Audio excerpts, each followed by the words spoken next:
Si vous avez vos Bibles, je vous invite à trouver Nombre 21. Nous avons déjà fait 2 messages de ce texte de Nombre 21. Alors, cela veut dire que si vous avez déjà regardé les autres vidéos, vous allez comprendre un petit peu plus aujourd'hui le thème, le message, mais Nombre 21, nous allons regarder versets 6 et 7. La première fois qu'on a étudié ce texte, on a fait la première partie de verset 5. Deuxième fois, on a fait la deuxième partie de verset 5. Et aujourd'hui, nous reprenons le texte en regardant versets 6 et 7. Pendant que vous prenez votre Bible, j'aimerais bien vous lire quelque chose que je pense qui va nous aider à comprendre ce texte aujourd'hui. Alors, c'est une illustration d'un monsieur qui s'appelle Tiger Woods, quelqu'un qui joue au golf. Et c'est quand il aide un ami à réussir à son détriment. En fait, il va apporter de l'aide à son ami qui va lui coûter plus ou moins 10 millions de dollars. Alors, en participant au championnat PGA de golf qui avait un prix de 10 millions de dollars pour le gagnant, Tiger Woods et Sean O'Haire ont montré un bon exemple d'amitié au monde entier. Excusez-moi, je vais vous montrer là. Voilà. O'Haire et Woods disputaient un tour d'entraînement ensemble avant le début de la phase finale des éliminatoires. Woods a remarqué une erreur corrigible dans le coup de frappe d'O'Haire et l'a porté à son attention. Lors du tournoi du lendemain, O'Haire, grâce à l'aide de Tiger Woods, avait un coup d'avance sur Woods. Lorsqu'on lui a demandé s'il regrettait d'avoir donné à O'Haire l'aide qui lui avait permis de prendre la tête d'un tournoi aussi important, Woods a répondu « Sean est un de mes amis, et comme avec tous mes amis, j'essaie toujours d'améliorer leur vie si possible. C'est ça l'idée d'avoir d'amis dans la vie. Construire des amitiés nécessite un investissement de temps et d'énergie. Et parfois, cela nécessite des sacrifices. » Alors, c'est un exemple, pour une fois, n'est-ce pas, dans le monde de sport, qui est un bon exemple de comment un ami a aidé un autre ami à s'améliorer et ce qui lui a coûté probablement, on pense, ce prix de 10 millions de dollars. Alors voilà, je ne sais pas si vous auriez fait la même chose ou pas. J'aimerais bien croire que j'aurais fait la même chose, mais qui sait? Alors nous sommes, notre texte aujourd'hui, eh bien, Nombre 21, 6 à 7. Et la question aujourd'hui est comment sortir du pétrin. Quand nous sommes dans des problèmes, et on va voir dans ce message ce que c'est d'être dans le pétrin, je vais expliquer ça au fur et à mesure, mais comment sortir du pétrin? Nous allons voir ça ensemble. J'aimerais bien faire encore une prière pour que Dieu m'aide avec ce message et qu'il nous aide à nous tous de bien comprendre ce qu'il veut pour nous aujourd'hui. Prions. Père Céleste, je te remercie pour cette étude, pour ce message. Je prie que tu nous bénisses, que tu nous aides à comprendre ta parole, à vivre ce qu'elle dit et aide-nous à changer au nom de Jésus. Amen. Alors ici, nous sommes en Nombre. J'imagine que vous avez votre Bible, mais juste avant de lire le texte avec vous, de Nombre 21, 6 et 7, j'aimerais d'abord vous parler du contexte. Si nous allons pouvoir comprendre versets 6 et 7 un petit peu plus, il va falloir qu'on comprenne les versets qui entourent et les chapitres qui entourent, évidemment, ce texte. Alors, le contexte est bien que dans le message, en route, c'était le premier message qu'on a fait de ce texte, on a vu que les Juifs étaient en route pour la terre promise, mais ils ont refusé d'y entrer. En fait, Dieu avait prévu qu'ils se déplacent de l'Égypte à cette terre promise, mais ils refusaient de le faire. Ils ne voulaient pas le faire. Et ça, c'est en Nombre 21, la première partie de verset 5. Alors, Dieu a rémunéré leur manque de foi en les obligeant d'attendre dans le désert pendant 40 années. Ça, c'est Nombre 14, 34, mais on a aussi parlé un petit peu de ça. Pendant ce temps-là, le roi d'Arad, un roi du pays de Canaan, ça c'est la terre promise si vous voulez, il s'est attaqué aux Juifs et il en a fait des prisonniers. Ça c'était en Nombre 21, le premier verset, c'était le contexte qu'on a vu. Après ça, quand les Juifs ont prié Dieu, Dieu a délivré les prisonniers en permettant aux Juifs de conquérir ce roi et son armée. Ici, Dieu délivre son peuple. C'est ce même peuple qui, dans quelques versets après, va parler contre lui, va parler contre Dieu. Alors, dans le message, une mauvaise vue de Dieu, on a vu que les Juifs se sont impatientés et qu'ils ont parlé contre Dieu et contre Moïse. Et ça, c'était le deuxième message qu'on a vu, qui s'intitule « Une mauvaise vue de Dieu » en Nombre 21, 5. C'était la dernière partie de ce texte. On a vu ça ensemble. Alors, si ça vous intéresse, vous pouvez toujours aller sur notre chaîne de YouTube pour trouver le message en route et même l'autre message « Une mauvaise vue de Dieu ». Comme ça, vous pouvez regarder et voir plus le contexte du texte qu'on va voir aujourd'hui. Alors aujourd'hui, nous allons voir comment Dieu répond à leurs péchés.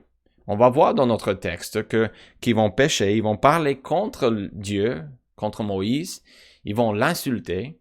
Et on a déjà vu ça, en fait, dans une mauvaise vue de Dieu. Et on va voir aujourd'hui comment Dieu va agir. Regardez le texte avec moi.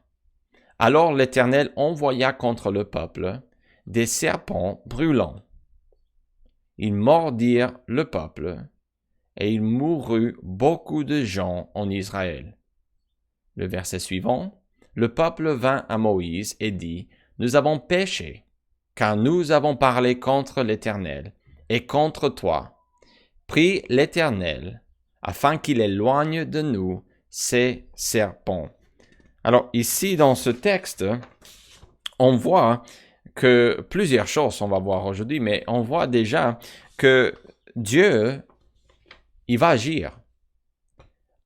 Et c'est ce qui est important dans l'histoire des Juifs. Quand on lit l'Ancien Testament, on voit fois après fois que Dieu leur donne le choix de faire comme ils veulent. Mais on voit aussi que Dieu aussi, lui, il a une obligation de faire ce qui est correct, d'enseigner, de corriger son peuple quand ils ne font pas ce qu'ils doivent faire. Et cela ne veut pas dire que Dieu est méchant. Encore une fois, c'est une obligation qu'il a, parce que si nous nous souvenons, en Exode 19, qu'est-ce que Dieu a fait? Dieu a commencé une alliance avec son peuple, une alliance que le peuple a acceptée. Et là, dans cette alliance de Exode 19, Dieu dit, « Je veux être votre Dieu et je veux que vous soyez saints, que vous soyez mon peuple. » Alors, c'est-à-dire que le peuple d'Israël pouvait s'attendre à que Dieu prenne soin d'eux. Mais Dieu aussi, il s'attendait à qu'ils vivent pour lui. Alors, ça, c'est ce qu'on voit dans ce contexte. Alors maintenant, pour le message, qu'est-ce qu'on voit dans ce texte? On va voir plusieurs choses aujourd'hui pour nous aider à comprendre. Alors, numéro 1, l'Éternel a puni le péché de son peuple. Regardez verset 6. Alors, l'Éternel envoya contre le peuple des serpents brûlants. Ils, les serpents, mordirent le peuple, et il mourut beaucoup de gens en Israël. Alors, je vais vous dire tout de suite qu'en tant que pasteur, je ne suis pas là pour défendre Dieu. Je ne suis pas là non plus pour atténuer le message de Dieu. En fait, mon travail est simple dans ce sens-là. Je n'ai qu'à répéter ce que Dieu dit dans la parole de Dieu. Et mon but toujours est d'expliquer ce que Dieu dit dans sa parole. Alors ici, on voit que Dieu fait quelque chose.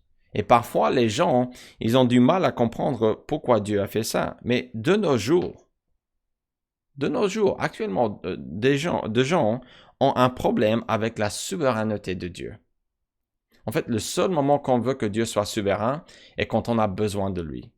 Mais quand Dieu fait quelque chose dans nos vies, ou quand Dieu fait quelque chose dans la vie de ces Juifs, quand il agit, parfois on a tendance à ne pas aimer ça, comme ils n'ont pas apprécié non plus.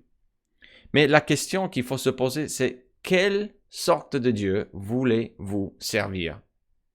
Est-ce que vous voulez un Dieu qui s'adapte à la volonté de l'homme pécheur, qui change continuellement par rapport à ce que nous voulons? Voulez-vous un Dieu qui change avec chaque philosophie, ou chaque président, ou chaque roi qui règne sur la terre? Ou bien voulez-vous un Dieu souverain, qui a tout créé, qui est tout puissant, qui mérite toute la gloire, l'honneur et toute l'autorité? Je préfère un Dieu comme la Bible explique, le Dieu qui est souverain, le Dieu qui peut faire comme il veut sans demander l'autorisation de moi. Ça, c'est le Dieu que nous servons, que nous regardons, que nous voyons dans la Bible. Dieu nous aime, il veut nous sauver du danger du péché. Comme ça, c'est vrai, Dieu va corriger le péché dans la vie de ses enfants. Ce n'est pas pour faire peur. Ce n'est pas basé sur la peur.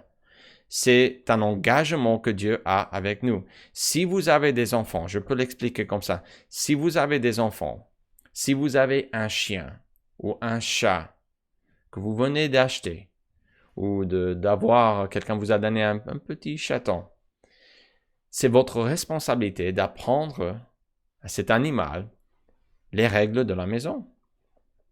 Par exemple, si c'est un chien, on va apprendre à ne pas manger le canapé ou les chaussures.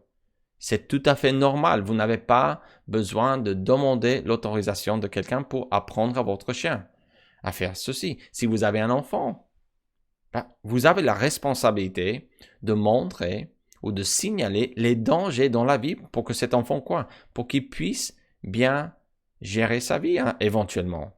Et Dieu, en tant que notre Père céleste, avec nous, sa famille, il a l'obligation, la responsabilité de nous guider.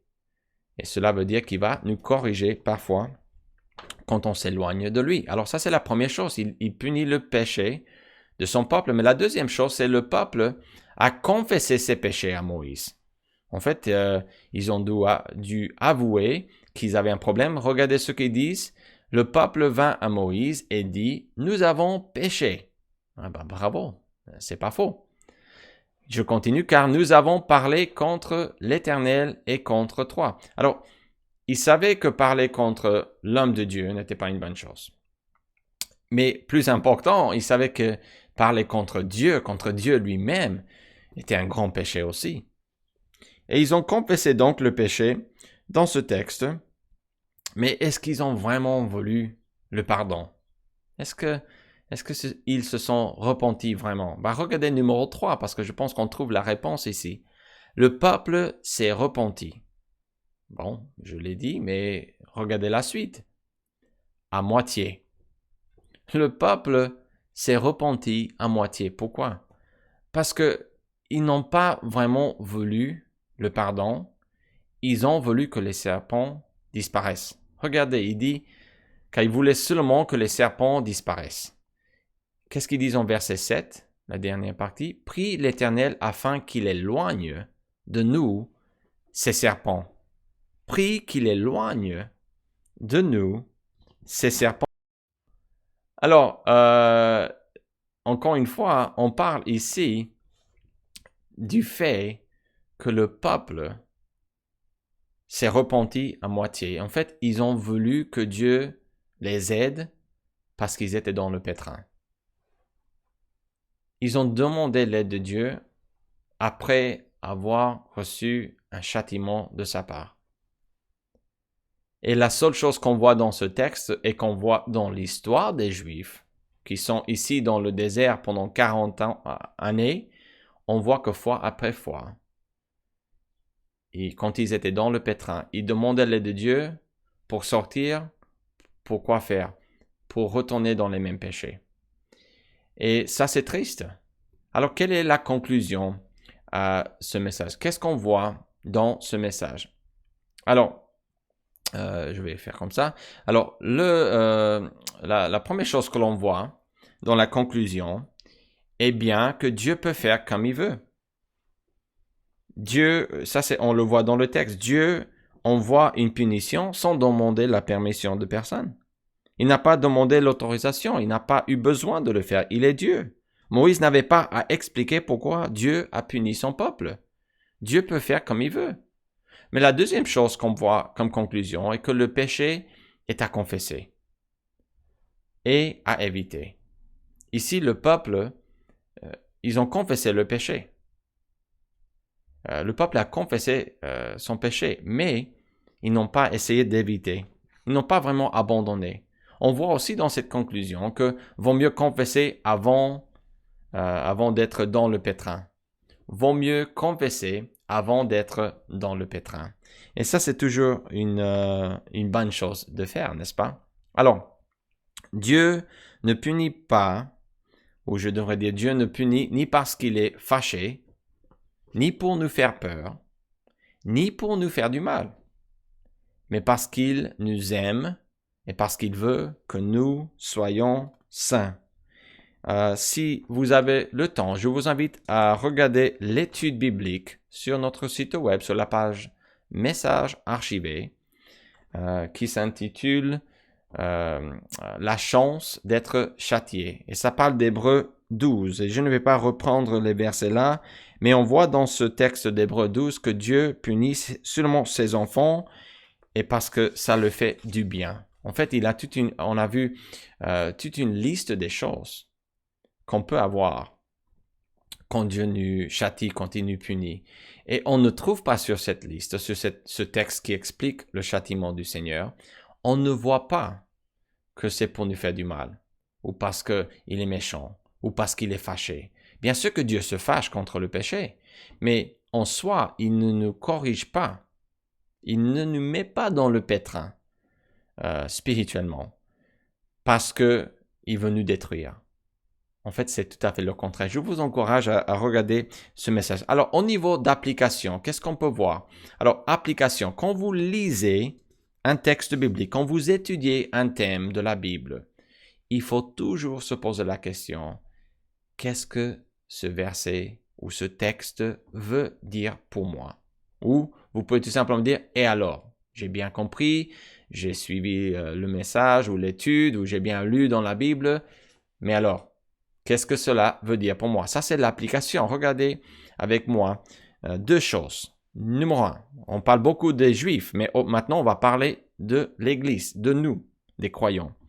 Si vous vous trouvez dans une situation en dehors de votre contrôle, demandez l'aide d'un autre chrétien. Ça, c'est la première chose qu'il faut faire. Si vous êtes dans une situation où vous ne pouvez pas surmonter un péché, vous êtes accablé, il faut demander l'aide de quelqu'un. Bien sûr que le peuple ici d'Israël ne donne pas une bonne illustration de ce qu'il faut faire. Ils l'ont fait parce qu'ils étaient obligés, ils étaient dans le pétrin, ils ont confessé le péché, mais ils vont aller parler avec Moïse, ils vont demander l'aide. Et nous voyons que dans le Nouveau Testament, en Jacques 5 et verset 16, qu'on trouve ceci. Confessez donc vos péchés les uns aux autres et priez les uns pour les autres afin que vous soyez guéris. La prière fervente du juste a une grande efficace. Nous avons la responsabilité de parler ou de demander, si vous voulez, l'aide d'autres personnes si on a besoin spirituellement. Il n'y a rien de méchant, de mauvais avec ça, c'est normal. L'Église est une famille et l'Église est là pour ça. Pas pour critiquer ou pour juger les gens, mais de corriger et d'aider avec douceur les gens.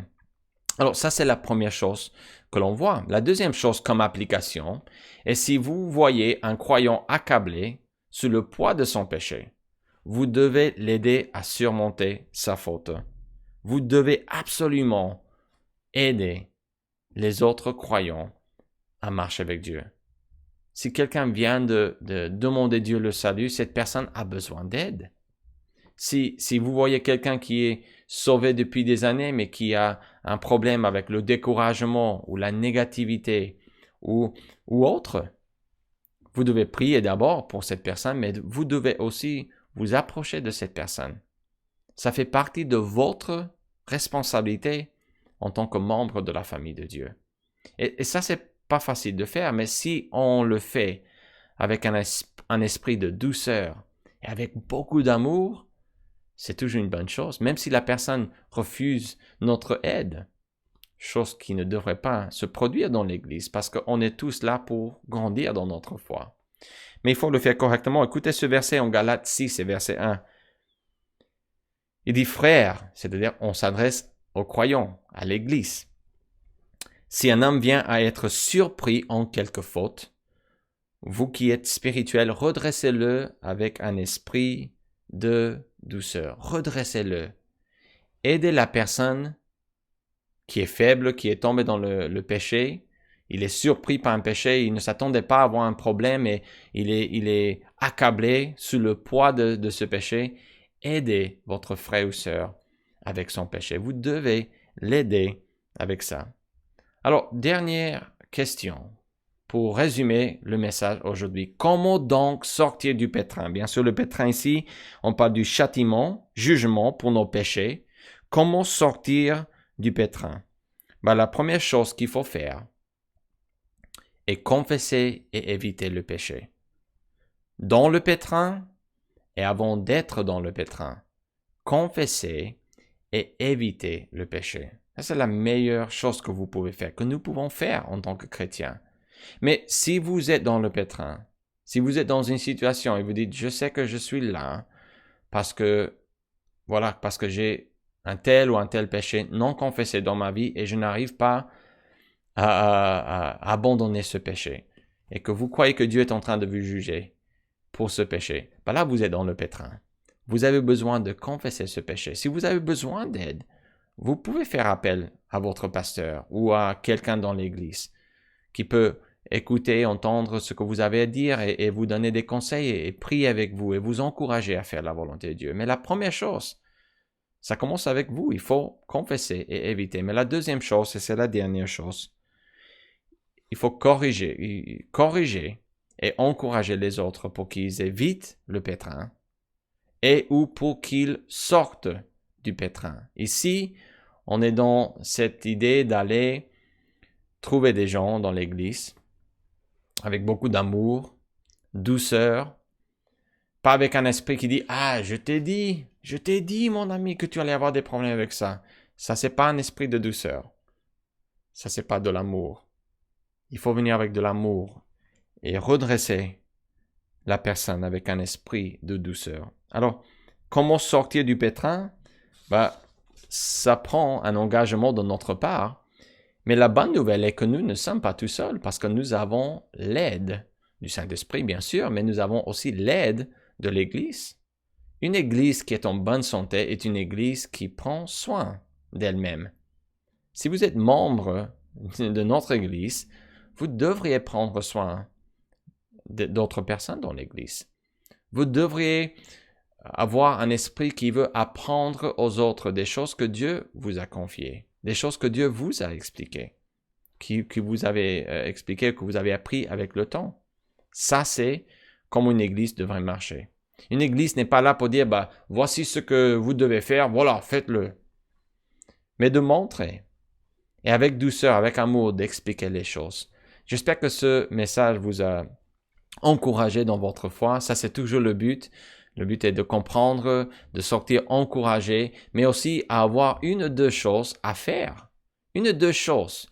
Je vous ai lancé une mission cette semaine, mardi passé, pour lire un article d'un thème, d'un sujet de la Bible, de répondre à des questions, parce qu'on va parler de ces thèmes éventuellement ensemble pour voir ce que vous avez dit, pour voir les choses que vous avez apprises.